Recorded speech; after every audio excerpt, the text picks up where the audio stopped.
How's it? Aloha from Hawaii. This is Gabe Morales. Once again, I want to remind everybody watching, we're always looking for good people to come on our channel and talk about gangs, crime, police, corrections, and cover the political and social change arena. Today, we have a very special guest from Missouri, the Show Me State. And I'm sure he's going to show us a good time here and talk story, as we say here in Hawaii, and explain some of the things that are going on where he is at there in Missouri. Please help me welcome Mr. Larry Parham. Larry, how are you? What's up, brother? How are you? All right. Right. Doing great. I love that Hawaiian shirt you got on, man.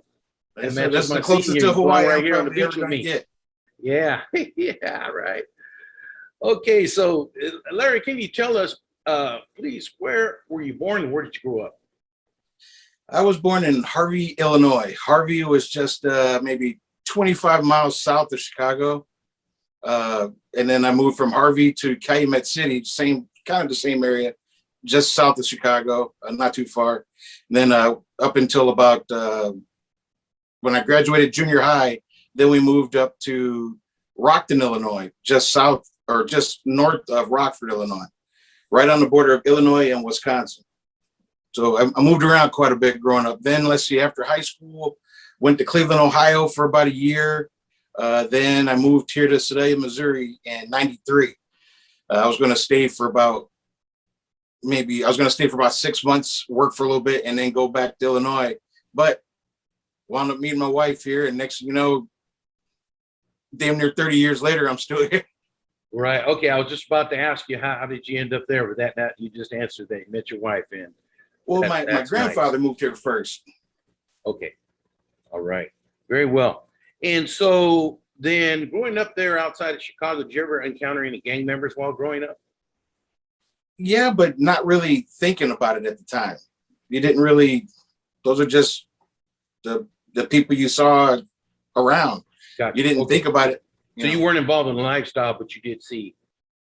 No. And as I got older, like junior high stuff, typical, you get pulled into a dust up or a fight or something like that because your friend was fighting somebody and you helped him out. And next thing you know, you're kind of pulled in by proxy, Right. But that was about it. Yeah. A lot of scrapping growing up.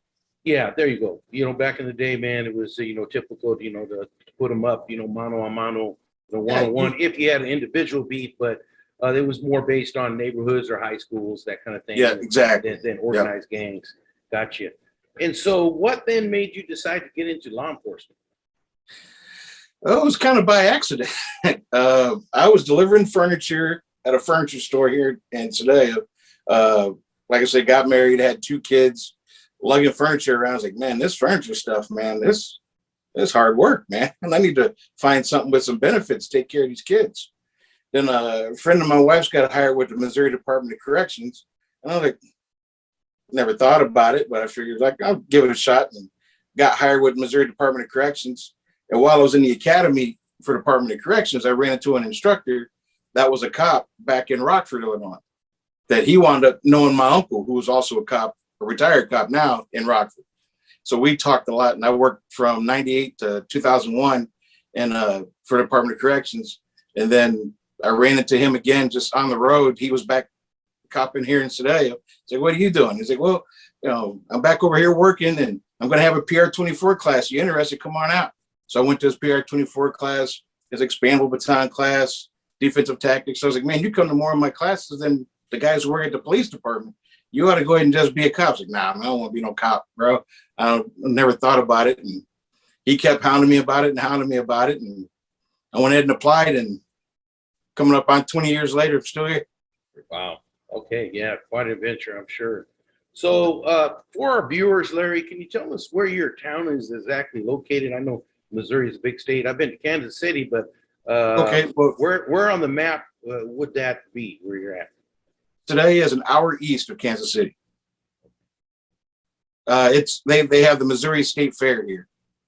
Okay, that's their claim to fame. There's a big Missouri State Fair. Wow.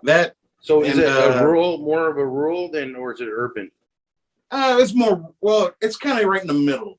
When I moved here, I would say it was more on the rural side, but it's really been growing a lot. So now it's become the suburbs. Since '93, yeah. We're catching a lot of having a lot of bigger city problems in a small area. Gotcha.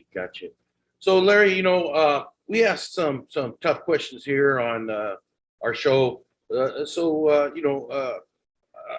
trying to ask you something to let our viewers know. Have you ever experienced prejudice or discrimination from fellow police officers there in the area where you're at? I would probably say no, nothing at least direct. Nobody's directly said or done anything to me. They may have talked some trash behind my back or something, but at least they never said it around me. Not blatant discrimination, but maybe give you funny looks or something. Yeah, maybe something like that, but never anything like, like openly racist or discriminating or anything like that. If anything, it's kind of like they were trying to push you forward a little more. It's like, hold on, I'm not going to be the spokesperson neither, though. Okay. I was going to ask that next. Is there very many Black people there in your community where you live? There's a small amount. I think the last demographic profile they did was, I'd say about 8 or 9% Black, 12 to 15% Hispanic. We have a larger Hispanic community that moved in over the last maybe 15 years. So that kind of changed the demographic a lot. And it's just a weird town where when the Hispanic community moved, then shortly after that, Eastern European, Ukrainian, and Russian moved into the area. So had a lot of different cultures in a town of, they say 21,000 people, but I'm sure it's more than that. So as it's grown, a lot of different types of ethnic people and backgrounds moved in. Yeah. So have you ever experienced then discrimination from the community that just don't like cops? Oh, definitely. I mean, you're being Black and blue, you're kind of stuck, you're either, just plain old that nigger, or you're that nigger cop, or, whatever. I get referred to that fairly regular. Okay. But then also, if I arrest a Black person, then I'm Uncle Tom, I'm sellout, I'm, working for the man, and house nigger, stuff like that. Yeah. So I can relate. Sometimes your own people are the hardest on you, or try to manipulate you in some way by using the race card. So what kind of assignments have you had there on the police force? Let's see. Well, I worked just kind of by, I guess, when working Department of Corrections, I had to sit through classes like gangs and controversial groups, and classes like security threat groups. And one of their main topics in those classes were Chicago-based gangs. So every time they would bring up like Gangster Disciple stuff or vice versa, it's kind of like, oh, my hand kept going up. And I'm like, man, you seem to know a lot about Chicago-based gangs. Like, well, I mean, I didn't realize I knew about it, but that's the stuff I saw, graffiti and stuff at school, kids talking more about than it. the average cop. Yeah. Gotcha. So I was like, oh, why don't you start teaching the class? And I started doing that from there for Department of Corrections. Then when I went over to the police department, a lot of the main players from around here in the town I work at used to be inmates of mine over there in Department of Corrections. So in field training, that gave me an advantage of, I knew who a lot of the players were. And they're like, man, Parham, what are you doing over here now? I was like, I work here for the police department now, so same rules apply. Don't start none, won't be none. Right. You know how I do things, man. We can work together, we can be cool, but you act stupid going in the car. So you already had that reputation. I can see it. Yeah, how that would be advantage, most definitely. So what are the major groups, active gangs you have there in the area? It kind of mutated over the years. We did a big sweep over 10 years ago called Operation Aaron. I'm sure you could probably find it in internet land somewhere. But we had a girl, we were still trying to figure out what to do, how to investigate some of our main crack dealers in the area. And in this one particular area in particular, that it was a tough spot to be able to do surveillance on. They had a really good area where, they know me, they knew a lot of our other officers. It's not like you can sit in the car and do surveillance on the place. Or if you try to drive up on them, they see you coming, half mile away. So we had a girl right out of the academy. We had her undercover and was doing buys for us at those spots. And we ran that for about 7 months of just me, two other detectives, and her undercover. And we ran that for 7 months and got 31 people locked up out of that. Just mostly cracking and some other dope. So this was, like I said, 10 plus years ago. Now, once they all got locked up, things kind of mutated where you never used to hear about a black guy with meth. You never heard about that. We used to be, at least. But now some of the crack dealers started messing with meth now. So things started mutating. But those guys also were making rap videos and putting them on YouTube, all on the internet and stuff, just putting it all out there for us. So we used all that as evidence against them. Now, after all of that, they got a little bit smarter of they don't just put it out there anymore of, hey, we're this, we're that, or whatever. Or if they do have a name, this is our rap group. We get together for our music. You know, even though on track 2 you referred to selling dope over on this corner or shooting at this guy or whatever. Gotcha. So it sounds like a lot of the criminal groups then will use like rap music as a front then to launder their money. Yeah, CDs, making their CDs and paying someone to make their videos, because now the videos are getting a lot better now with all the technology. Now you can make a good video just off your phone nowadays. Mm-hmm. Yeah, TikTok and all that. That's amazing. I've even seen them do it from prison, you know. And as you and I know, you know, you go to prison, you got that street cred. You know, you really can't be a gangster rapper, you know, if you're not being, you know, involved in criminal activity, and that means you should go to jail and prison. And so, that you know, for at least for that particular group, and on just for viewers to know. This may air afterwards, but on June 30th, we're having a hip hop culture special panel to cover those type of issues there, as far as hip hop, rap in particular, being used in negative ways and positive ways. So I don't want to give the wrong idea to people out there that all rappers are gangsters and criminals, but a good number of them are, so as Larry knows. And so, Larry, was there any, whether it be that operation you participated in or any other operations, was there ever a time where you thought, man, this situation is getting kind of tense? I'm not sure how this is going to turn out. They got you maybe a little bit worried?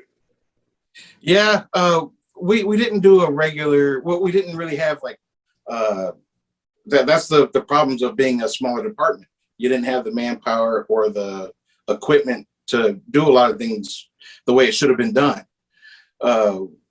We had our girl that was undercover. We had her hooked up with other informants that they would show her around and introduce her to people around town. And there was times where we're trying to keep an eye out as best we can. And we lost her a couple of times where it's like, oh, we can't find her, you know. And so there was that pucker factor there of, once again, how do you follow another car down a country road at night? They're going to see your headlights back there. Why is that car still behind us during all these turns? So we try to give them some space, and next thing you know, we lost them. We can't just text her, you know. So we're like, there was about 20 minutes of, oh shit, where's she at? Got you. Yeah. Yeah. I forgot. Can we cuss? That would be definitely a tense situation there. And I've also heard sometimes about informants going rogue. We might, again, let us know what subjects you want to hear, viewers. And if you want us to do one on the informants, on the pros and cons of that, we'll do a special on that. And I know Larry could talk a whole hour just on that. What about I know you're known in the area, Larry, as being very well versed on the biker gangs there. What kind of biker gangs do you have in the area? Here, central Missouri and going into Kansas City. Kansas City has a big influence on what goes on around here. The big ones, now it used to be the Galloping Goose were the dominant club in the area. And I know it's a funny name. Some people in some other areas like the Galloping Goose, but they've been around for a long time if you hadn't heard about them. But Galloping Goose, now you're seeing Sons of Silence. There's Banditos are popping up around. Mongols are really popping up strong throughout central Missouri. Lake of the Ozarks is right down the road, another hour south from here. So Lake of the Ozarks, they have, it's a big party area out there.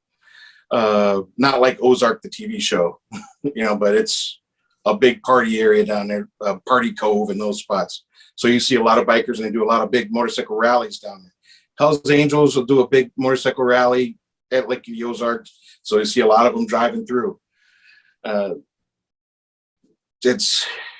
We have all the major ones as well as Galloping Goose, it sounds like. We've been lucky so far that no major dust ups like Laughlin or those other areas where they've had big battles between the groups. Luckily, it hasn't happened here.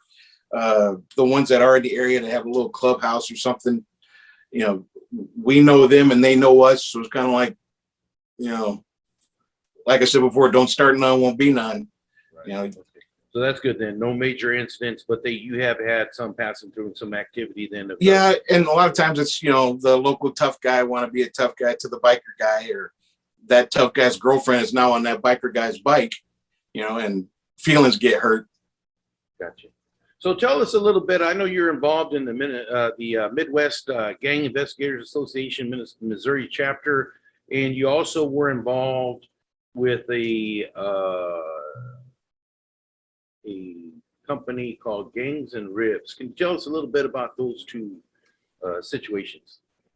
Gangs and Ribs started out as kind of a goof of we were really bad, and I talked to other agencies too that I guess we're all kind of bad about sharing information with other agencies, sometimes even departmentally, but from agent to agency. So I decided to have an intel meeting and invited other people to come out. And I told them, hey, I can't offer you overtime. I can't offer you comp time. It's just us on our own time being better at our jobs and sharing information. And like 5 or 6 people would show up.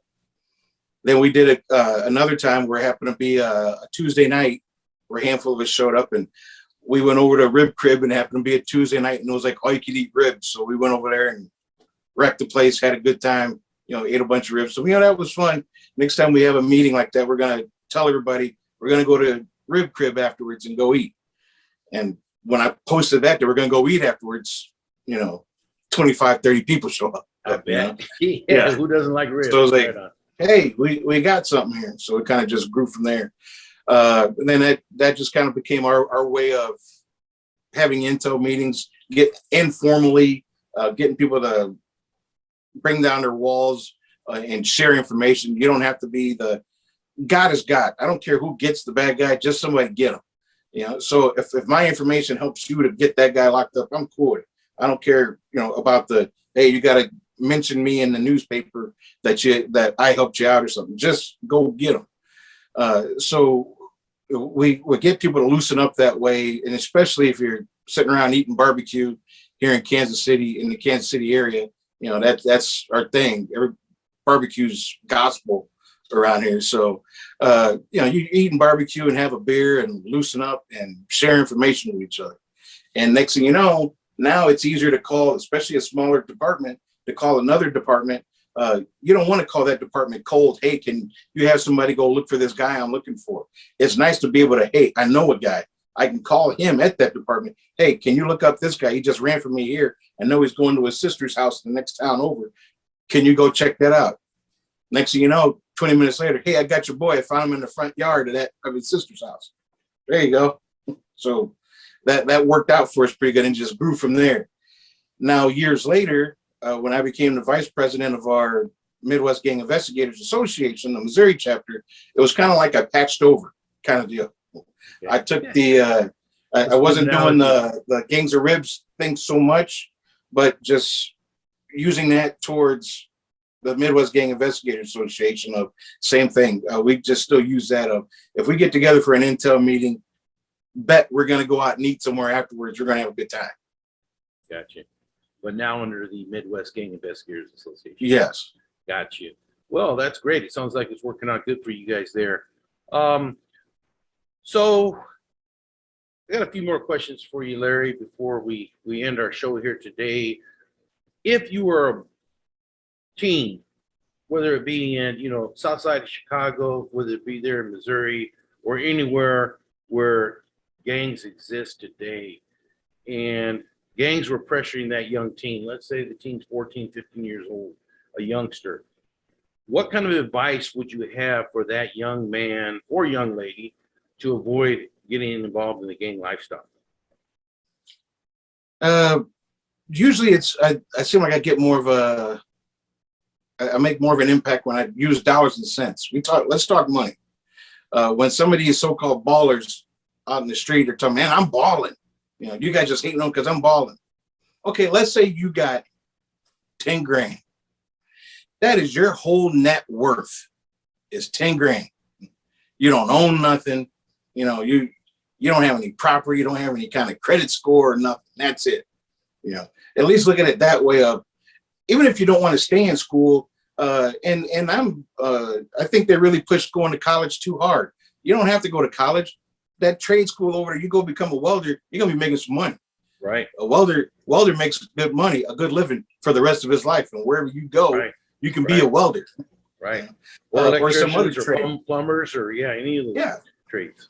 If you can cut hair, you can go anywhere. You know, that's a job, and a good paying job that you can do forever. You know, and so now your net worth is going to be how much over the years, instead of that 10 grand because you're balling and you got your, you know, I won't go too far on that. But you know, when you're driving around in your Caprice, we've seen these guys when they're going to get caught. I mean, it's you know, it's not if, it's when. And we've seen them locked up, you know, and they're eating top ramen, you know, and they're like, they don't like the prison food, the jail food, and they're eating top ramen, and they're balling, but they're making jailhouse pizzas with their ramen noodles and stuff. Yeah, exactly. Know? Yeah, they get creative and stuff. But yeah, I mean, that is, you know, I prefer some ribs, you know, and a beer myself. Yeah, but yeah, that's a good way to put it, man. Put it, but something where the other thing is, you know, I was, you know, simple twist of fate, I could have been that kid. You know, my mom had me at age 16. She had her drug and alcohol problems. I was lucky that my grandparents took me in and raised me, and we were able to, you know, have my grandparents. I have a positive male role model and a positive female role model in my life that, you know, if they didn't take me in, where would I have wound up? So that's the way I kind of look at it, especially working in the Department of Corrections and talking with the other inmates, where I listened to some of their stories and was like, I very easily could have been sitting right here with you, some of the shit we did. And like, if we'd have got caught or got, you know, or somebody got hurt, we'd be sitting right there next to them. Right. Well, yeah, I agree. And I went through my own trials and tribulations. I think most young men do. But yeah, luckily I had some good mentors, and the Marine Corps straightened me out. But you know, anything, a trade school, a mentor, and we know there's some negative ones out there, but try to find a positive one. And, you know, that guy who's really making the money and doing it without having to go in jail and prison, you know, doing it righteous and living a good life without having to look over his shoulder for their enemies or for the police. Yeah, every 2 minutes. That's probably somebody I would rather be. So another question for you, Larry. I know it's been a while now since you were at the academy, but if you were a new officer, police officer, let's stick with police officer, a new police officer straight out of the academy, hitting the streets today, what kind of advice would you have for that new officer going out there in a changing world of policing today? Man, I teach at the academy and the next town over at the Central Missouri Police Academy. We talk about it a lot of you're starting out your career. And I usually tell them, especially nowadays, hey, man, God bless you that you even want to do this job right now. It's changed so much. But I tell them, don't be a one-trick pony. That was kind of my thing. I got so wrapped up in the beginning in the whole gang stuff that I was the gang guy. You know, but if I got to do this, where I was like, oh shit, an accident report, man, I don't remember how to do an accident report. I'm struggling through this report. You know, I focus so much on one thing and not so much on the other stuff of being a good, well-rounded police officer. Just like any other sports team, you want to be that utility player that you can put me in any position and I can play. You know, you want to be that guy and try to be that guy. Very good. Any situation. Yep. That's good advice. Thank you. And so this last one is a little bit tougher. Like I said, we had some tough questions here. on our show. If you were a politician, Larry, today, knowing what you know about the criminal justice system, both in corrections and law enforcement, and just as a person growing up in various communities, what kind of advice would you have for that politician about changing policies and laws to improve our criminal justice system? I don't know what the right answer is, but what we're doing ain't working. To be blunt, I've locked up a lot of people over 20 years. Our department and just police in general, we've locked up a lot of people over the years, and the problem's getting worse.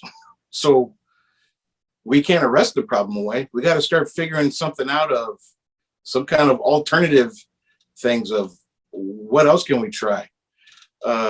Here in Missouri, our local sheriff that just got elected, he's trying to build up a program called Safe Passage, of where if a person comes to the department and says, I got a problem, I want help, we will try to help you. We will try to find the right resources to get you to the right people to get you help. That doesn't mean if I pull you over and I bust you and you got dope in your pocket, now you say, oh, I need help. So no, you still got to answer to that, but then we'll try to help you because we got to do something. And the mental health problem too. Good Lord, it's like we're dealing with. It's almost a daily thing of somebody with some kind of issues, either over medicated, not medicated at all, was placed here from some other city, went to a halfway house and that didn't work out. So now he's just wandering in our town now. We don't have places to put these people to get them help. Gotcha. Yeah. And a lot of our prison's not for those guys. Absolutely. The shutdown recidivism, a lot of our previous guests have mentioned, as well as myself, a lot of people are out there self-medicating. And I think during this pandemic, the stress level has been extremely high, higher even than normal. The mental health system is broken down. And so we have a lot of people, drinking and drugging, not taking the right medication, and becoming involved in violence and self-violence. I've seen more suicides by cop, I think, than I can remember ever. Maybe it's just the media showing it more, but obviously here, especially here in Hawaii, we've seen a lot of, it seems like intentional suicide moves by individual, knowing that the police are going to do something to them. And it's a big cry for help. And of course, people are going to want to help. But yeah, I agree. Have some programs out there to help these individuals that really want help. It's a shame that here in America, the richest, greatest country in the world, that we can't do a better job, like you said, of fixing these problems. And I'm right there with you, man. I think we could do a lot better, for sure. So, Larry, is there anything else you'd like to add, sir, before we close today? Let's see. I guess any law enforcement guys want to go to any good training, where the Midwest Gang Investigators Association National Conference is in September 20th in Dubuque, Iowa. We try to have a different spot each year. So I think Dubuque is going to be this year, September 20th through the 23rd.